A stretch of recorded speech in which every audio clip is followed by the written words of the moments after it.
ఆధ్యాత్మిక నగరి అయోధ్యలో ప్రధాని నరేంద్ర మోదీ పర్యటించారు.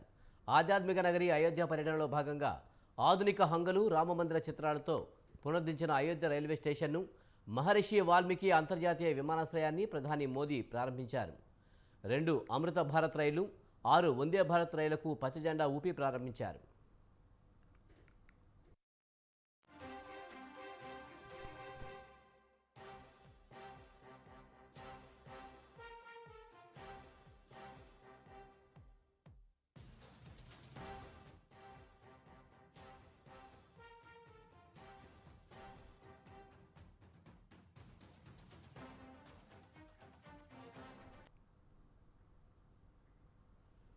అంతకుముందు అయోధ్య చేరుకున్న ప్రధాని మోదీకి రాష్ట్ర గవర్నర్ ఆనందీబెన్ పటేల్, సీఎం యోగి ఆదిత్యనాథ్ స్వాగతం పలికారు.